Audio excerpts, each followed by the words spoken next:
여기는 이제 신천지라고 하는 아주 고급 동네인데 이 동네 한가운데 임시정부 유적지가 딱 있단 말이지. 오유 야 타오르게 저희의 이름을 새겨준다고 합니다.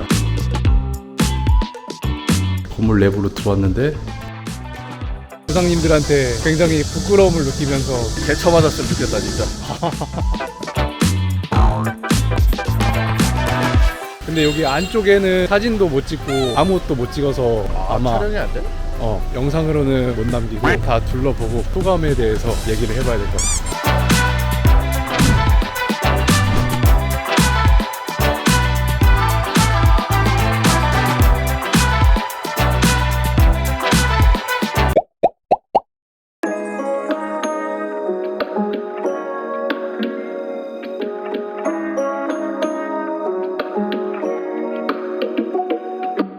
지나가다가 사진에 이끌려서 카페에 들어왔는데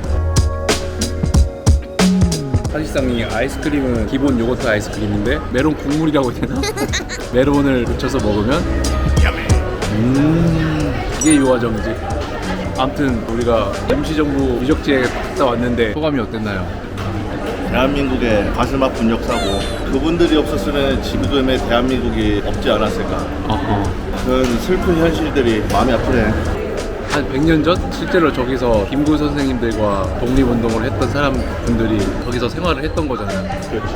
그래서 거기에 가니까 뭔가 가슴 떨림을 느끼면서 쇼츠 보면 세계가 뒤집어지고 뭐 미국이 난리난 이런 억지 국뽕이 아니라 진짜 가슴을 울리는 국뽕을 여기서 채우고 가네요. 아까도 말한 것처럼 여기가 엄청난 노른자 땅에 그 임시정부 유적지가 있어가지고 예전에 이게 한번 없어질 뻔한 적이 있었다고 알고 있거든. 그래서 입장료가 20엔이라서 그렇게 큰 돈은 아니지만 그래도 계속 뭔가 도움이 되면서 관광객이 계속 끊이지 않는 거기에 동참을 하고자 하나에 올 때면 항상 몇 번이고 가는 곳인데 마지막에 기부금 내는 곳이 있었는데 저는 그냥 많이는 아니고 300위안 냈는데 그 직원분이 100달러 이상 내면 벽에 이름을 새겨주겠다고 했는데 그렇게 얘기하는 사이 우리 친구 안타까가 나도 모르는 새 800위엔을 알리페이로 기부를 하면서 처음엔 800위안이 아니고 나는 복 많이 받으시라고 777로 했거든. 세금 붙으면서 800위안으로 바뀌더라고.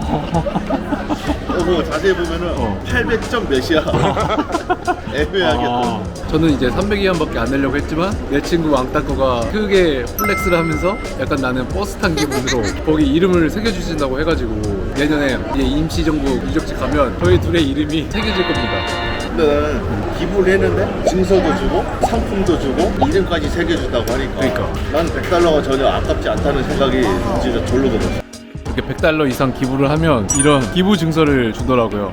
이렇게 기부 증서를 주고 그 기부하는 데 보면 벽에 사람 이름이 새겨져 있는 곳이 있어요. 뭐 100달러랑 200달러, 300달러 이렇게 나눠져 있는데 이제 내년에 100달러인 구역에 저희의 이름을 새겨준다고 합니다. 그래서 내년에도 다시 와야 될 것 같아요. 거기에 더해서 굿즈를 또 줍니다. 굿즈를 선택할 수가 있었는데 가방이랑 뭐 다이어리랑 이런 게 있었는데 저희는 가방을 선택했는데 이런 예쁜 토트백을 줬어요. 이렇게 뒤쪽에는 오유 타오르게 이렇게 대한민국 임시정부 유적지라고 써있고 이렇게 앞면에는 태극기가 그려져 있는 거기에 이런 작은 또 파우치도 하나 해서 이 두 개를 세트로 한 개를 주는 게 아니라 저희 두 명한테 다 줬습니다.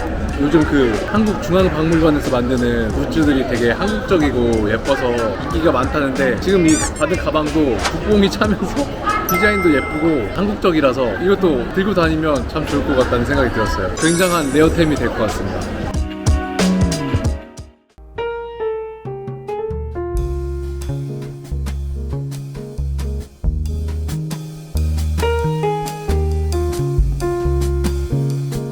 지금 우리가 가는 곳은 루신공원이라고 하는 작은 공원인데요.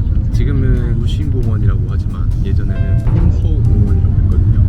내가 역사에 대해 깊이 공부하지 않아서 많이 무지하지만 역사 공부를 많이 한 사람은 콩코공원 하면 딱 떠오르는 사람과 사건이 있어요. 윤봉길 이사가 물통폭탄이죠. 도시락 폭탄이라고 알려졌지만 물통폭탄을 던졌던 그 공원이 바로 콩코공원이고 지금 우리가 가고 있는 루신공원입니다. 장제스가 그런 말을 했죠. 4천만의 군인이 하지 못한 일을 조선의 단 한 명의 청년이 해놨다. 바로 그 역사적 장소를 지금 가고 있습니다. 我依然是你心灵的归宿，有的苦。 사실 저는 예전에 이 앞에 있는 상하이 외국어 대학교에서 어학연수를 한 경험이 있기 때문에 저에게는 이 공원이 굉장히 익숙한 곳입니다. 이 루신 공원이 근처에 관광지가 있는 것도 아니고 한국 사람들한테 많이 알려진 곳이 아니라 가지고 이 윤봉길 기념관은 모르는 분들이 많을 거예요. 바로 여기입니다. 도착했습니다. 매원 윤봉길 의사 생애사적 전시관. 예전에는 종이로 된 표를 줬는데 이제 이런 카드로 된 걸로 바뀌었네요.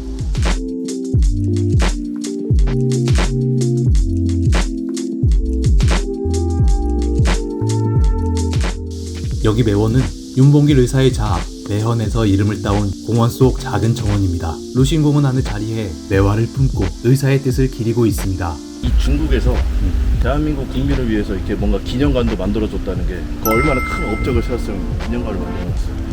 그치, 대단한 거지.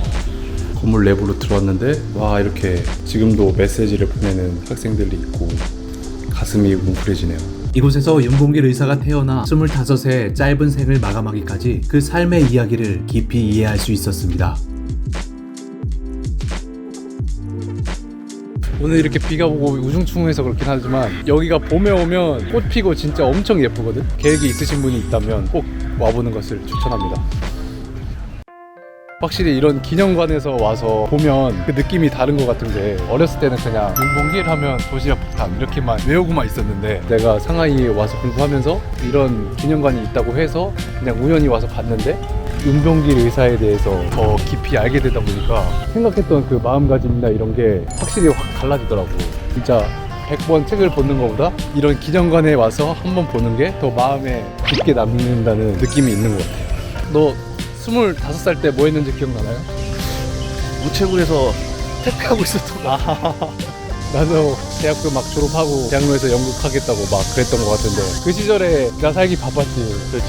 사회 문제나 여러 가지 이런 문제들에 대해서는 전혀 신경을 안 쓰고 살았잖아. 사소한 정치에도 관심이 없었었지. 그렇지. 하지만 25이라는 어린 나이에 죽음을 두려워하지 않고 용기 내서 행동했다는 것이 진짜 그냥 말로만 대단한 게 아니라 정말 대단하다고 생각합니다. 아무튼 25살에도 이렇게 목숨을 바쳐서 나라를 구해하기 위해 이렇게 힘쓴 조상들이 있었는데, 이 현 시대에 자기 이익을 위해 나라 따위는 안중에도 없고 자기 이익만을 위해 행동하는 사람들이 이렇게 우리나라를 망치고 있는데, 이런 사태를 보면서 조상님들한테 굉장히 부끄러움을 느끼면서 안타깝기만 하네요.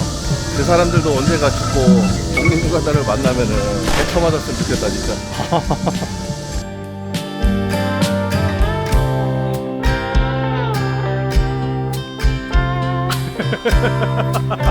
이 새끼 완전 쫑거 사람이다.